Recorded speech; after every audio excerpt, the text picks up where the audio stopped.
아르고스의 왕 아크리시오스에게는 왕위를 이을 왕자가 없었는데요. 그는 아들이 없어 고민하던 중 딸이 낳은 아들, 즉 외손자에 의해 죽임을 당할 것이라는 신탁을 받게 됩니다. 이에 아크리시오스 왕은 아직 결혼하지 않은 다나엘을 아무도 접근할 수 없는 청동탑에 가둬버리는데요. 다나엘은 청동탑에 갇혀 창밖을 바라보는 게 유일한 낙이었습니다. 그러던 어느 날 제우스는 청동탑 창문에 얼굴을 내민 다나엘을 보게 됩니다.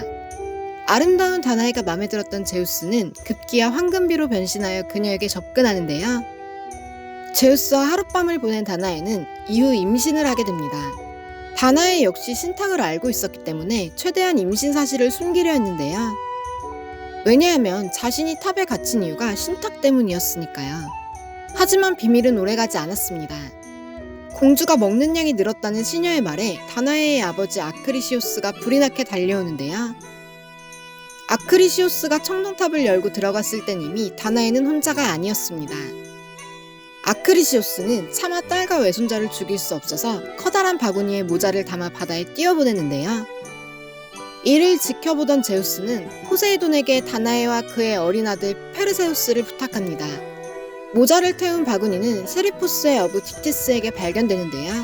딕티스의 도움으로 두 모자는 세리포스에서 살게 되었습니다. 세월이 흐르고 어린아이였던 페르세우스는 장성했는데요.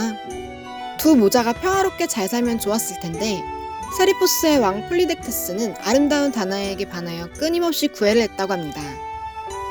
하지만 장성한 페르세우스는 어머니를 철통부안하며 지키는데요. 이를 못마땅하게 여겼던 폴리덱테스는 페르세우스를 없애기 위한 계략을 짭니다. 당시엔 왕이 결혼을 하면 말 한 필씩을 바쳐야 했는데요. 폴리덱테스는 피사의 공주와 결혼을 한다며 거짓으로 결혼을 발표합니다. 말을 바칠 형편이 안 됐던 페르세우스는 왕이 원하는 게 무엇이든 바치겠다고 말하고 마는데요. 이 말에 폴리덱테스는 냉큼 메두사의 머리를 가져오라고 합니다. 메두사는 쳐다보기만 해도 돌로 변한다는 괴물이었는데요.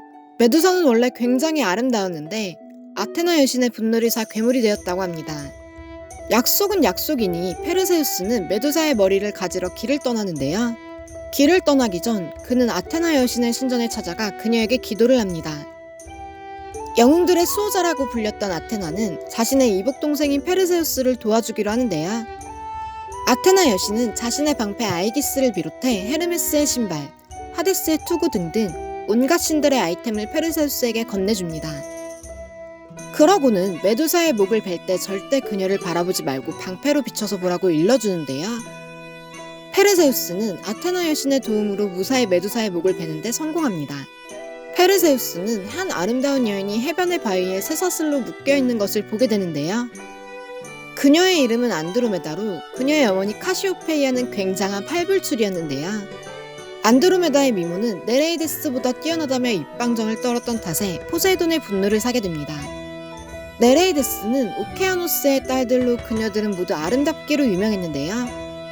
그중 하나가 포세이돈의 아내인 암피트리테였기 때문에 어찌 보면 포세이돈이 화내는 건 당연했던 거죠.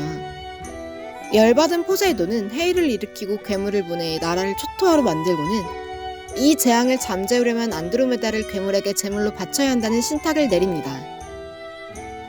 이 때문에 안드로메다는 바닷가 바위에 묶여 있었던 건데요. 안드로메다의 이야기가 끝나기 무섭게 괴물이 모습을 드러내고 맙니다. 페르세우스는 얼떨결에 바다괴물까지 처치하고 마는데요. 사실 안드로메다를 처음 보자마자 반했었거든요. 아무튼 이렇게 메두사도 잡고 아름다운 안드로메다와 결혼도 하고 페르세우스는 금유환영하게 됩니다. 세리포스로 돌아온 페르세우스는 폴리덱테스를 찾아가 메두사의 머리를 가져왔다고 이야기하는데요. 이 말에 폴리덱테스는 그 말을 의심하며 꽃방귀를 끼는데요. 그러자 페르세우스는 메두사의 머리를 꺼내듭니다. 메두사의 머리를 본 폴리덱테스는 그대로 굳어 돌이 되었다고 합니다. 이후 페르세우스는 신들에게 빌린 장비를 돌려주었고 아테나 여신에게는 메두사의 머리를 바쳤다고 합니다. 영웅으로서의 일이 끝난 페르세우스는 어머니 다나에와 부인 안드로메다와 함께 고향인 아르고스를 찾아가는데요. 신탁은 신탁일 뿐이라고 외할아버지와의 오해를 풀고 싶었나봐요. 하지만 아크리시오스는 외손자가 돌아온다는 소식에 겁을 먹고는 이웃 도시인 라리사로 피신한 후였습니다. 아크리시오스를 찾던 페르세우스도 우연히 라리사에 머물게 되는데요. 그곳에 머물게 된 페르세우스는 때마침 개최한 원반 던지기 시합에 참여하게 됩니다. 페르세우스의 차례가 되고 그는 힘차게 원반을 던지는데요. 그런데 이때 페르세우스가 던진 원반이 관중석으로 향하게 됩니다. 그곳에서 노인 한 명이 원반을 맞고 그 자리에서 즉사했다고 하는데요. 페르세우스의 원반을 맞은 노인의 정체는 바로 아크리시오스였다고 합니다.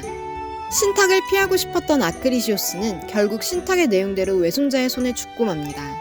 이후 페르세우스는 외할아버지를 죽인 죄책감 때문인지 아크리시오스가 다스렸던 아르고스가 아닌 티린스의 왕이 되었다고 하는데요. 보통 친족을 살해하고 비참한 최후를 맞이했던 다른 영웅들과는 달리 그는 비교적 편안한 여생을 보냈다고 합니다. 죽고 나서도 안드로메다와 함께 별자리가 되었다고 하니 그리스 신화 통틀어 이렇게 결말이 좋았던 영웅도 없었던 것 같네요. 영상이 재밌으셨다면 구독과 좋아요, 알림 설정까지 부탁드립니다.